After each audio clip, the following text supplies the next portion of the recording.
Now, Senator Lindsey Graham said something unfortunate while he was criticizing the Mueller investigation recently on Hannity. Let's take a look at that. You can say this any way you would like, but here's the bottom line. After 2 years of a political rectal exam, nobody's been looked at more than Trump. They found nothing.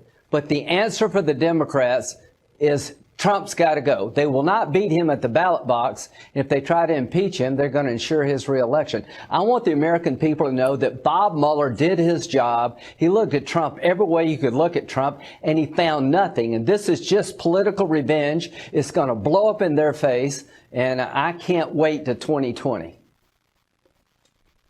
Political rectal exam. Wow. I would never have used that phrasing. Really? I mean, look, is that the first thing that came into his head? He's on live, Fox News. This is not a prepared speech. So it's literally the first thing that popped into his head. Oh, it's political rectal exam. I don't know if he poll tested this or whatnot, but that's probably not good phrasing. That is terrible phrasing. I mean, really, I'm not saying anything other than, interesting. But okay, look, let's get to the details, right? So now the Mueller report comes out redacted, right?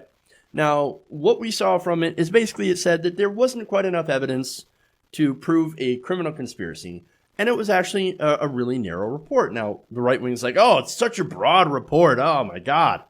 It's so broad. No, it was actually narrow. It looked at 2016, and it looked at possible criminal conspiracy between Donald Trump and the Russian government. That's a pretty narrow mandate, but okay, that's what Republicans say. They say it's a broad whatever, right?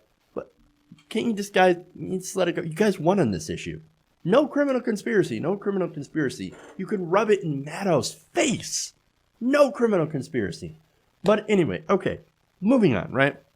So now, part of that report that I'm talking about, and that more Democrats, progressives, should be talking about, is the 10 different examples, at least, of possible obstruction of justice.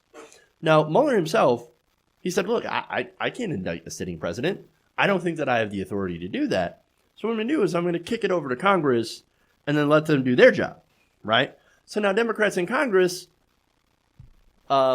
without sort of the approval of Nancy Pelosi, they're talking about impeachment, which would be the next logical step. Now, Pelosi has allowed the Democrats to open up different avenues of investigations, and we're holding hearings, and we're trying to, suss out the details. But of course, she's non-committal when it comes to impeachment. She keeps coming out and saying, oh, can't do that, where there are Democrats, progressives who are saying, no, actually, we need to start looking at this. John Yarmouth, of course, you were talking Rashida Tlaib, she's one of the first impeached to MFer, getting in trouble for that, for actually being strong, being a progressive. Other Democrats, as I said, they're talking about this, and it's looking to be a real possibility, right? So now, that's the thing, right? Now, they're looking at, as I said, Trump's campaign, his business, and the administration, all this corruption, financial crimes like tax fraud. For example, or a great example is the recent report where we got a snapshot of his taxes for 10 years, and it shows that he had inflated his assets when he would look to get more loans for his businesses to expand his businesses, right? And then he would deflate his assets, make them seem to be worth less in value when it came time to pay taxes. So that would, I think, constitute tax fraud. And there was also the campaign finance violations, ordering, of course, the Stormy Daniels payments, Karen McDougal, things like that. That is considered a campaign violation or a campaign finance violation. So, look, you look into those things, well, those are legitimate investigations. Now, you look at the other modern example of impeachment, and that was the impeachment of Bill Clinton, right? Now, the reason I bring that up is because it's really fair to make that comparison because, again, the Bill Clinton impeachment actually was a political impeachment because what they did is, look, Bill Clinton lied to Congress about his affair with Monica Lewinsky, his intern, and then decided, well, that was a big enough high crime and misdemeanor to actually push for impeachment. So this is what we're going to do. We're going to play politics. We didn't find anything when it came to Watergate, so we're just going to, get him in trouble for getting a blowjob from the intern and lying about it. Okay, well, now what's funny is that we're going to go back to Lindsey Graham on this one, right? So now Lindsey Graham says, oh, this is a witch hunt. It's a political rectal exam. So we're not going to do anything about this because it's BS, it's crap. We're not going to look at this, move on to for the country, right? We cannot go after Donald Trump. We cannot impeach him for this because this is not a high crime and misdemeanor. So Democrats, let's move on, right? Well, this Lindsey Graham sounds a lot different than 1990s Lindsey Graham when he said this. Article 3 of impeachment against Richard Nixon, the article was based on the idea that Richard Nixon, as president, failed to comply with subpoenas of Congress. Congress was going through its oversight function to provide oversight of the president. When asked for information, Richard Nixon chose not to comply, and the Congress back in that time said, you're taking impeachment away from us. You're becoming the judge and jury. It is not your job to tell us what we need. It is your job to comply with the things we need to provide oversight over you. The day Richard Nixon failed to answer that subpoena is the day that he was subject to impeachment because he took the power from Congress over the impeachment process away from Congress. All right, so, hey man, look, if you ignore subpoenas and investigations, well then, I mean, that opens up impeachment. Unless you're Donald Trump. Apparently. Again, that's weird because it seems like Lindsey Graham was okay with impeachment and using the Richard Nixon example when it comes to Bill Clinton, but then not cool with impeachment when it comes to his BFF, Donald Trump, when, of course, they did the same thing. Again, he was arguing the same thing. If you are not providing documents, requested documents and not answering subpoenas from Congress, which is what Donald Trump is doing at exactly this moment, then that opens you up for impeachment. And he has said a lot more on this, which of course makes him look. It's almost as if Lindsey Graham is being nakedly partisan at the same time he's been talking about rectal exams. I do declare this is not good. I may end up on the fainting couch here because I just cannot believe that Lindsey Graham will be such a hypocrite. Really? Now, one more point here.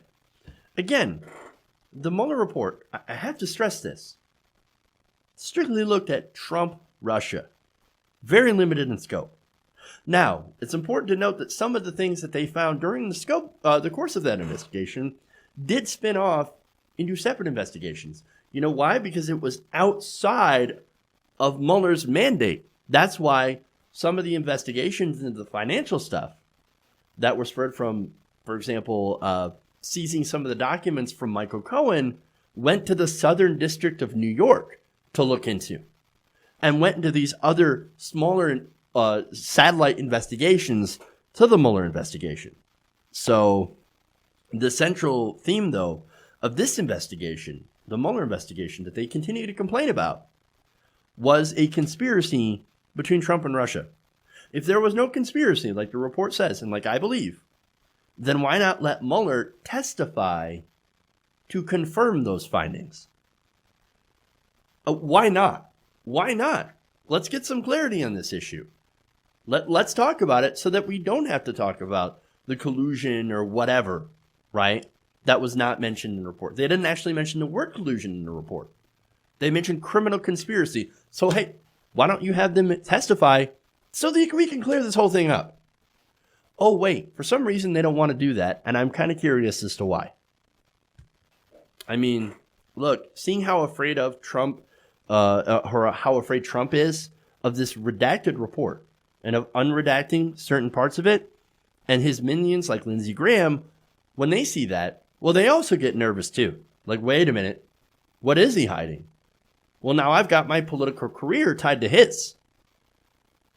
And now, I might be lying. on his behalf. Well, that's not good. So the question is, so what else is he hiding? Evidence of money laundering? I don't know.